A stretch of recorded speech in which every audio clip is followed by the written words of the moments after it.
Tick, tock, tick, tock. Every second, every minute, every hour, the same sound, the same motion, the same endless routine. For years, Ticky, an old brass clock with a round belly and shiny hands, hung faithfully on the wall of Mr. Benson's cozy living room. From sunrise to midnight, he ticked dutifully, marking homework time, dinner time, bedtime, and everything in between. But one gloomy Tuesday morning, as the rain tapped gently on the windows and the house lay quiet, Ticky sighed. "I can't do this anymore," he muttered. The cuckoo clock from the hallway, a chatty fellow named Cuckster, chuckled, "Do what? You're a clock, Ticky. You tick. That's your thing." But Ticky wasn't amused. "That's all I do. Tick, tock, tick, tock. Nobody listens, nobody cares. I'm just background noise." It had been years since anyone really noticed Ticky. Mr. Benson now used his phone to check the time. The kids had smartwatches, and even the microwave clock glowed proudly in the kitchen. Once, Ticky was the heartbeat of the house. Now, he was a forgotten relic. That night, as everyone slept, Ticky made a decision. "I'm running away," he whispered to himself. "No more ticking, no more time." And with a creak of his rusty screws and a soft metallic grunt, he hopped off the wall. The first few steps were clumsy. His hands wobbled, gears rattled, and his pendulum swung wildly like a tail he couldn't control.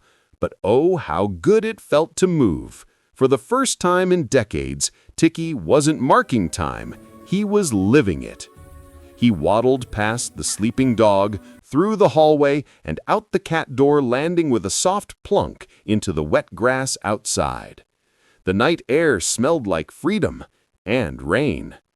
"Where are you off to, shiny face?" croaked a frog sitting near a puddle. "I'm anywhere but here," said Ticky, straightening himself proudly. "I'm tired of ticking. I'm going to find where time doesn't matter." The frog blinked slowly. "Good luck with that, Clocky. Around here, even flies are on a schedule." Ticky ignored him and marched toward the road. He didn't know where he was going, but for once he didn't care. He passed sleeping houses, dark shops, and a flickering neon sign that read, "24-hour diner." Inside, a weary waitress poured coffee for a truck driver. The place smelled like pancakes and lost dreams. Ticky peered through the window, mesmerized. He could see a wall clock inside, big, shiny, and modern. It ticked perfectly, every second precise. But something about it felt cold. It wasn't alive like Ticky, it was just a machine. "I'm not like them," Ticky whispered to himself. "I want more than perfection." As dawn broke, Ticky found himself at the train station. Commuters rushed past, eyes glued to their phones, all glancing briefly at the giant digital clock above the platform. Everywhere he looked, more clocks, on wrists, on phones, on walls, all ticking, blinking, counting. None of them smiling, none of them free. A little boy spotted him near the ticket booth. "Mom, look, an old clock," he said, picking Ticky up carefully. The boy's mother smiled. "Oh, that's a beauty! Haven't seen one like this in years." For a moment, Ticky felt something warm, appreciation. But then she set him on a bench and hurried away to catch their train. The station buzzed with movement, but Ticky stood still, his gears humming softly. He thought he wanted freedom, but freedom, it seemed, was a lonely place. Just then, an old man in a blue coat sat beside him. His hands trembled slightly as he checked a pocket watch that no longer worked. "Won't tick anymore," he said sadly, showing Ticky the watch. "Guess time stopped for me, huh?" Ticky's gears twitched. Something about the man's tired eyes struck a chord. Slowly, he spoke. "Maybe it's not time that stopped. Maybe it's just waiting for you to start again." The old man blinked, stunned. Maybe he imagined the clock speaking, but he smiled faintly and patted Ticky's brass rim. "You're a funny little thing," he said softly. The man stood up and left, but his words stayed. Maybe, Ticky thought, ticking wasn't such a curse. Maybe ticking was connection. Hours later, Ticky wandered into a small park. Kids laughed on swings, a street musician strummed his guitar, and pigeons pecked at crumbs. Ticky found a spot under a tree and just listened. The rhythm of life around him, laughter, footsteps, rustling leaves, it was all music. And then, almost unconsciously, tick, tock, tick, tock.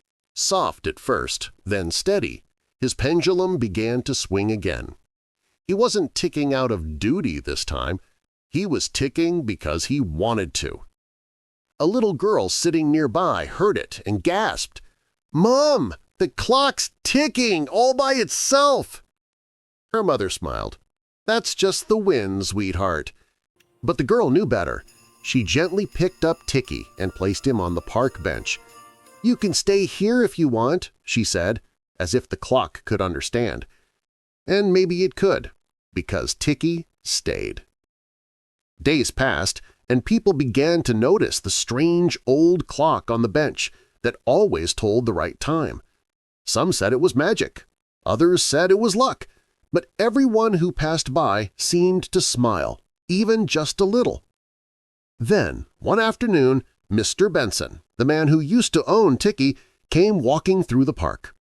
He looked older, a little heavier and lonelier than before.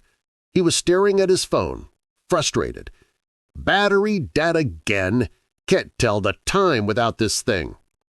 Then he heard it. Tick, tock, tick, tock. He turned, and there was Ticky, gleaming in the sunlight, sitting proudly on the bench. For a long moment, they just stared at each other. Then Mr. Benson laughed, shaking his head. "Well, I'll be damned!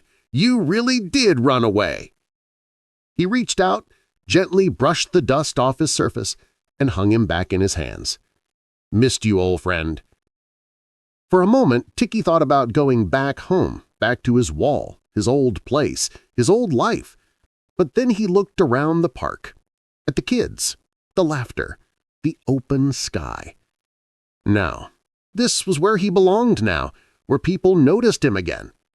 So when Mr. Benson tried to take him home, Ticky's hands suddenly froze, both pointing to 12. No ticking, no movement. Mr. Benson blinked. "Huh, guess you're done for." He sighed, placed Ticky back on the bench, and walked away. But the moment he disappeared around the corner, tick, tock. Ticky smiled inwardly. As the seasons changed, Ticky became a quiet legend in the town. People came from nearby neighborhoods just to see the runaway clock. Children would sit and listen to his ticking rhythm like the heartbeat of the park. He even got his own little plaque. Ticky, the clock that wanted more than time. And every night, under the stars, Ticky would gaze at the moon and whisper to himself, "I may still tick, but now I choose to." He wasn't just keeping time anymore. He was keeping moments. Moral of the story? Sometimes running away from what you do every day isn't about quitting. It's about rediscovering why you started in the first place.